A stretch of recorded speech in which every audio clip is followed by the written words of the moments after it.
한국은 더 이상 우리의 친구가 아닙니다. 그들은 우리를 무시하고 차별합니다. 우리도 이제 한국 제품을 사지 말고 한국 여행을 가지 맙시다. 여기 태국 내에 반한 감정이 격해지면서 이 상황을 안타깝게 지켜보고 있는 한 여성이 있습니다. 이 여성은 직장에서 해고될 위기에 처해 있다고 하는데요. 대체 어떤 일이 일어난 걸까요? 오늘의 사연 들어보도록 하겠습니다. 사연 시작하기에 앞서 구독 버튼 한 번만 꾹 눌러주세요. 안녕하세요.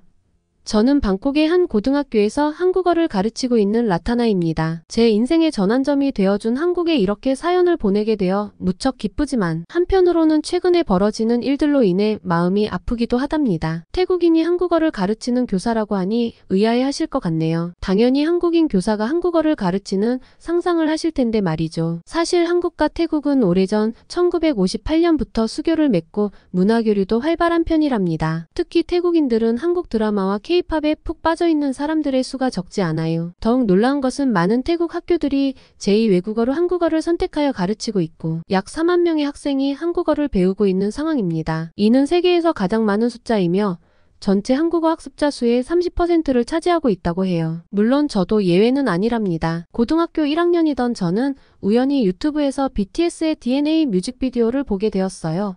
강렬한 비트와 멤버들의 완벽한 안무, 그리고 듣기만 해도 가슴이 뛰는 멜로디, 이 모든 것들이 저를 매료시켰죠. 특히 랩 파트의 빠른 가사를 들을 때마다 저 말들이 무슨 뜻일까라는 호기심이 강렬했답니다. 그 후로 저는 BTS뿐만 아니라 블랙핑크 같은 다양한 K-팝 그룹의 음악을 찾아 들었어요. 특히 블랙핑크의 리사는 태국의 자랑이자 한국을 친근하게 만들어주는 가교 역할을 하고 있죠. 음악을 통해 한국의 문화와 트렌드를 조금씩 알게 되면서 자연스레 한국어에 대한 관심도 커졌어요. 이 노래들을 한국어 그대로 이해하고 부를 수 있다면 얼마나 좋을까 하는 생각에 제2외국어로 한국어를 선택했답니다. 처음 한국어를 배울 때는 태국어와 전혀 다른 문법 체계와 받침 발음이 제일 어려웠죠. 하지만 좋아하는 K-팝 노래의 가사를 조금씩 이해할 수 있게 되면서 공부가 더욱 재미있어졌어요. BTS의 봄날을 한국어로 따라 부를 수 있게 되었을 때의 그 기쁨이란. 고등학교 3년 동안 저는 한국어 공부에 푹 빠져 살았어요. 방과 후에는 한국어 학원도 다녔고 주말에는 한국 유학생들과 언어 교환도 했죠. 심지어 교복을 입은 채로 한국 대사관에서 열리는 K-팝 콘테스트에 참가하기도 했답니다. 그렇게 열심히 노력한 결과 대학에 진학할 때는 주저없이 한국어 교육과를 선택할 수 있었어요. 제가 느낀 K-팝과 한국 문화의 매력을 다른 태국 학생들에게도 전하고 싶었거든요. 그리고 지금 저는 제 꿈을 이루어 모교에서 한국어를 가르치고 있답니다. 매일 아침 교실에 들어설 때마다 처음 BTS의 뮤직비디오를 봤을 때의 그 설렘을 다시 느껴요. 학생들에게 한국어를 가르치는 일은 쉽지 않지만 동시에 보람도 있답니다. 학생들이 조금씩 한국어를 익혀가는 모습을 보면서 저는 더욱 열정을 가지고 수업에 임했죠. 가장 보람있던 건 제가 가르친 학생 중 한 명이 한국에 유학을 간다는 소식을 들었을 때였어요. 선생님 덕분에 꿈을 이룰 수 있었어요 라고 말해줬을 때 정말 눈물이 날 것만 같았어요. 한국어 교사로 일하면서 꿈을 갖는 학생들의 모습을 마주할 때마다 앞으로도 더 많은 학생들에게 한국어의 아름다움을 전하고 한국과 태국 사이의 문화 교류에 작은 도움이 되고 싶은 목표가 뚜렷해진답니다. 방학이 시작되고 저는 정말 기대에 부풀어 있었어요. 드디어 한국어 교사들을 위한 한국 연수 프로그램에 참가할 수 있게 되었거든요. 이번 연수는 제가 학생들에게 더 나은 수업을 제공할 수 있는 좋은 기회라고 생각했죠. 비행기에 오르면서 저는 한국에서의 새로운 경험들을 상상하며 들뜬 마음을 감출 수 없었어요. 하지만 제가 인천공항에 도착했을 때 전혀 예상치 못한 상황에 두 눈이 휘둥그레졌어요. 입국 심사대 앞에 긴 줄이 늘어서 있었는데 갑자기 앞쪽에서 소란이 일어났어요. 호기심에 목을 길게 빼고 보니 놀랍게도 태국의 유명 인플루언서 아난야였어요. 그녀의 목소리가 점점 커지더니 결국은 고성이 오가는 상황까지 벌어졌죠. 왜 저를 입국시키지 않는 거죠? 저는 단순히 관광을 목적으로 방문한 것뿐이에요. 아나냐가 소리치는 걸 들을 수 있었어요. 입국 심사관은 차분하게 대응하려 노력하고 있었지만 상황은 점점 악화되고 있었죠. 죄송합니다만 당신의 입국 목적이 의심스럽습니다. 지난번 방문 때 불법 체류한 기간이 확인되어 이번에는 입국을 허가할 수 없습니다. 입국 심사관의 말이 들렸어요. 아나냐는 더욱 흥분해서 소리쳤어요. 이게 말이 돼요? 저는 태국에서 유명한 사람이라고요. 제 팔로워들이 이 소식을 들으면 가만히 있지 않을 거예요. 주변 사람들은 놀란 표정으로 이 상황을 지켜보고 있었어요. 평소에 SNS에서 봐왔던 아나냐의 모습과는 너무나 달랐거든요. 한국의 입국 심사관이 태국에서 유명한 사람을 다 알 리가 없죠. 결국 보안 요원들이 와서 아나냐를 다른 곳으로 안내했어요. 하지만 그녀는 계속해서 항의하며 소리치고 있었죠. 이건 부당해요. 한국은 태국 사람들을 차별하고 있어요. 이 소란이 가라앉는 데에는 꽤 시간이 걸렸어요. 다른 여행객들은 어리둥절한 표정으로 서로를 바라보며 작은 소리로 이야기를 나누고 있었죠. 저는 그저 빨리 이 상황이 끝나기를 바랬어요. 마침내 제 차례가 되어 입국 심사대로 향했고 여전히 방금 전 목격한 장면에 대해 생각하고 있었죠. 심사관은 저를 보며 피곤한 표정으로 방문 목적이 무엇입니까? 라고 물었죠. 한국어 교사 연수 프로그램에 참가하러 왔습니다. 저는 최대한 침착하게 대답하고 관련 서류들을 제출했어요. 다행히 저의 입국 절차는 순조롭게 진행되었지만 입국 심사관에게 조심스레 물어봤죠. 혹시 이런 일이 자주 일어나나요? 심사관은 잠시 망설이다가 대답했어요. 요즘 이런 일들이 자주 있어서요. 태국에서 오는 관광객들 중 일부가 불법 체류를 하거나 다른 문제를 일으키는 경우가 많아져서 어쩔 수 없이 입국 심사를 강화하고 있습니다. 정말요? 그렇게 심각한 줄 몰랐네요. 저는 태국 사람들이 한국에서 불법적인 일을 한다는 사실에 놀라움과 부끄러움을 감출 수 없었죠. 심사관은 고개를 끄덕이며 안타깝지만 사실입니다. 하지만 선생님처럼 정당한 목적으로 오시는 분들께는 불편을 끼치지 않으려고 노력하고 있어요. 저는 감사의 인사를 전하고 입국장을 빠져나왔지만 마음 한구석이 무거웠죠. 태국인으로서 그리고 한국어 교사로서 이런 상황이 매우 안타까웠거든요. 공항을 나서면서 이번 연수 기간 동안 이 문제에 대해 더 자세히 알아봐야겠다고 생각했어요. 어쩌면 제가 할 수 있는 역할이 있을지도 모른다는 생각이 들었거든요. 버스를 타고 서울로 향하는 동안 창밖으로 펼쳐지는 한국의 풍경을 바라보며 깊은 생각에 잠겼어요. 이번 여행이 단순한 연수를 넘어 제 인생의 전환점이 될지도 모른다는 예감이 들었죠. 드디어 서울에 도착했어요. 숙소에 짐을 풀자마자 저는 설렘을 안고 거리로 나섰죠. 첫날부터 연수 일정이 있었지만 저녁엔 자유시간이 주어졌어요. 서울의 밤거리는 정말 활기찼어요. 네온사인이 빛나는 상점들과 맛있는 냄새가 풍기는 포장마차들, 그리고 분주히 오가는 사람들마저 모든 것이 새롭고 신선했죠. 이런 모습들은 공항에서의 일들을 잠시 잊게 만들어줬어요. 연수 프로그램은 정말 알차게 구성되어 있었답니다. 한국어 교수법에 대한 최신 트렌드를 배우고 문화체험 활동도 했죠. 특히 기억에 남는 건 한복 체험이에요. 아름다운 한복을 입고 경복궁을 거닐었는데 마치 시간 여행을 한 것 같았어요. 동료 교사들과 함께 남산타워에 올라 서울의 전경을 내려다봤을 때에는 깊은 감동을 받았답니다. 건물 사이사이에 있는 공원과 산으로 둘러싸인 모습이 마치 풍경화 같았죠. 쇼핑도 빼놓을 수 없는 즐거움이었어요. 명동과 동대문을 돌아다니며 한국의 최신 패션 트렌드를 직접 체험했죠. K뷰티 제품들도 많이 구입했는데 귀국할 때 짐이 2배로 늘어날 정도였어요. 쇼핑을 즐기며 골목을 걷고 있을 때였는데 갑자기 귀에 익숙한 태국어가 들려왔어요. 호기심에 소리나는 쪽을 봤더니 어두운 골목에서 2명의 남자가 무언가를 주고받고 있었어요. 처음에는 단순히 태국인 관광객들이 길을 헤매고 있나 싶었죠. 하지만 뭔가 이상했죠. 그들의 행동이 너무 수상쩍었거든요. 자세히 보니 한 명이 다른 사람에게 작은 비닐봉지를 건네고 있었어요. 순간 저도 모르게 숨을 멈췄어요. 설마 마약? 그때였어요. 꼼짝마. 갑자기 한국어로 고함 소리가 들렸고 경찰 2명이 골목으로 뛰어들었어요. 태국인들은 놀라서 도망치기 시작했고 경찰은 그들을 뒤쫓았죠. 저는 너무도 놀라서 그 자리에 얼어붙은 채 상황을 지켜볼 수밖에 없었어요. 한 사람은 붙잡혔지만 다른 한 명은 도망쳤어요. 경찰이 붙잡힌 사람에게 말하는 소리가 들렸어요. 당신 불법 체류자지?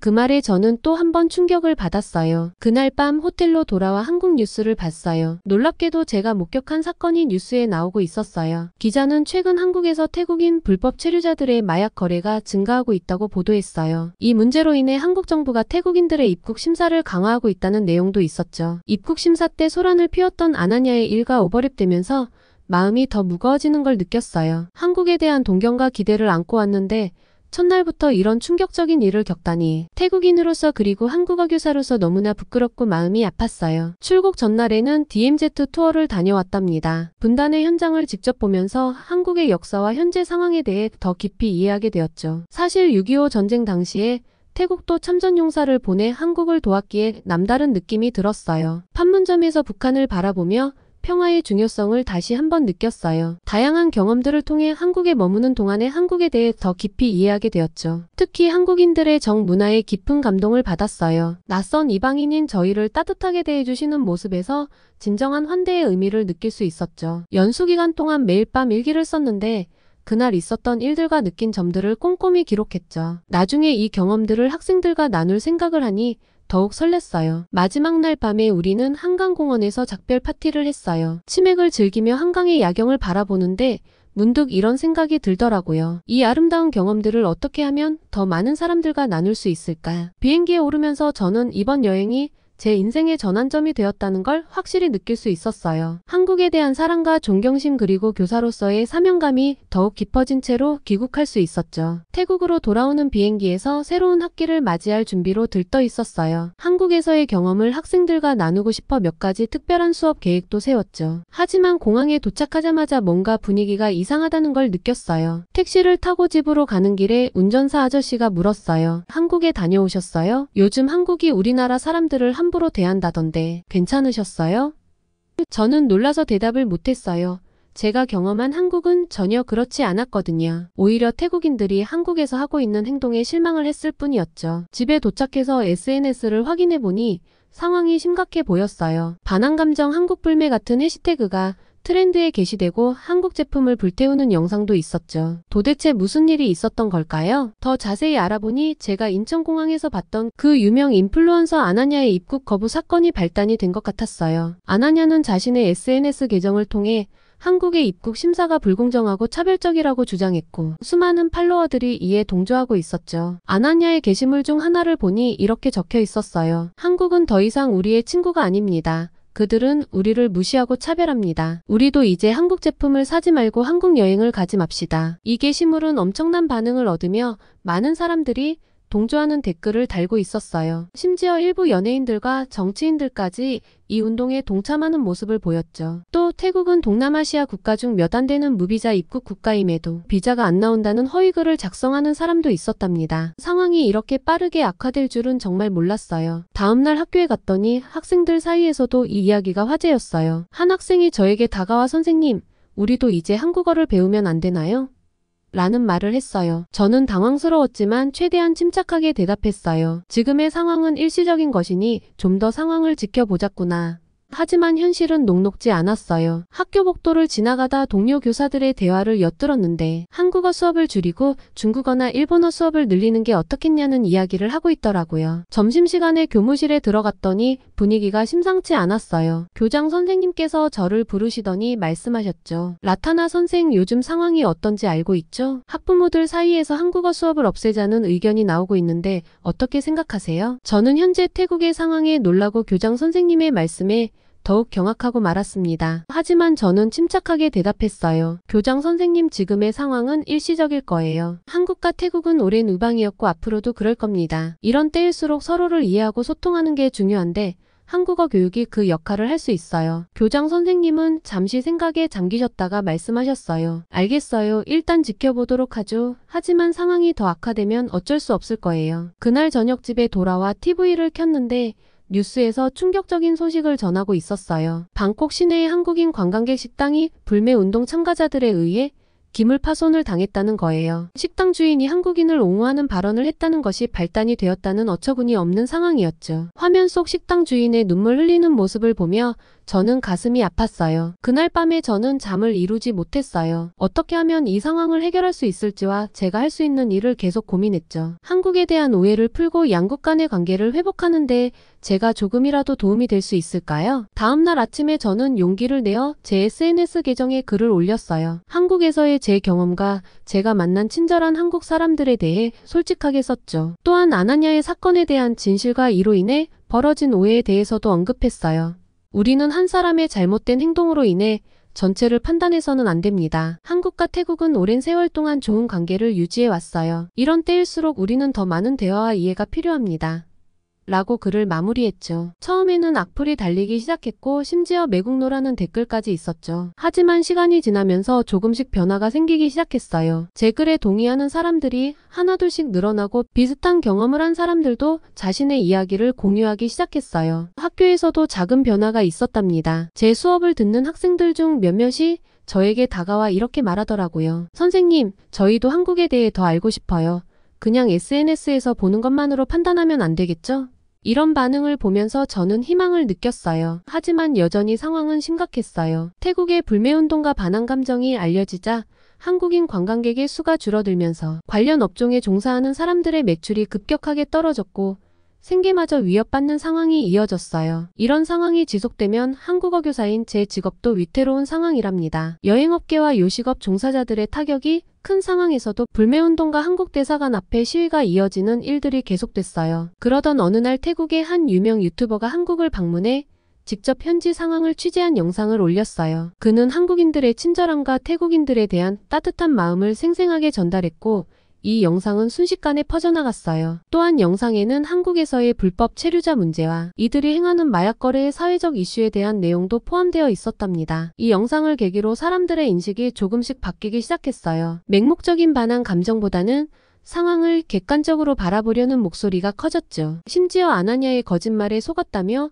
분노하는 사람들도 생겼어요. 얼마 뒤 충격적인 뉴스가 전해졌어요. 오늘 밝혀진 바에 따르면 최근 문제가 된 인플루언서 아나냐 씨가 실제로 한국에서 불법 취업 혐의로 조사를 받았던 것으로 드러났습니다. 또한 그녀와 연관된 불법 취업 알선 브로커 일당이 검거되었다는 소식입니다. 저는 그 자리에서 얼어붙고 말았어요. 아나냐의 주장이 사실이 아니었고 그녀가 불법적인 일에 연루되어 있었다는 것에 말이죠. 하지만 이미 상황은 걷잡을 수 없이 커져버린 후였죠. 사람들의 인식이 바뀌기는 했지만 아직도 일부 SNS와 반항 감정을 노려서 이익을 보려는 사람들로 인해 여전히 선동되어 있는 사람들을 만날 수 있어요. 태국인의 불법 체류 문제가 한국 내에서 심각한 상황이라 어쩔 수 없는 조치임에도 이를 방관하고 있는 태국 정부는 최근 한국이 추석을 맞이하여 연휴 기간 동안 태국을 방문하는 관광객의 수가 많을 것으로 예상된다는 허무맹랑한 소리를 하고 있답니다. 한국인들이 뭐가 아쉬워서 태국에 오겠냐고요. 한국 관광객이 빠진 자리에 중국인 관광객이 늘어나면서 새로운 골칫거리가 생겨나기 시작했어요. 태국 정부도 불법 체류자 문제에 적극적으로 대응하고 양국의 오해가 불법적인 일을 주도한 사람들에 의해 생겨난 부분을 적극 알렸으면 하는 바람입니다. 친절하고 예의 바른 한국인들의 마음이 풀리고 안전하게 태국의 휴양지를 즐길 수 있는 날이 오기를 바라는 마음에 글을 썼어요. 지금까지 제 사연 들어주셔서 감사합니다. 태국 내의 반항 감정이 격해지면서 이 상황을 안타깝게 바라보는 라타나의 사연 어떠셨나요? 태국인들이 무비자 입국 제도를 이용해 불법 체류와 마약 사건에 연루된 내용은 충격적이었는데요. 라타나와 같이 한국을 사랑하고 한국과의 우호관계를 유지하고자 노력하는 사람들도 꽤 많은데 여러분들의 의견은 어떤지 댓글로 남겨주세요. 오늘의 사연이 마음에 드셨다면 구독과 좋아요, 알림 설정 부탁드립니다. 여러분의 구독과 좋아요는 더 좋은 영상을 제작하는 데 큰 힘이 됩니다. 다음에 더 좋은 사연으로 찾아뵙겠습니다. 오늘도 행복한 하루 되세요.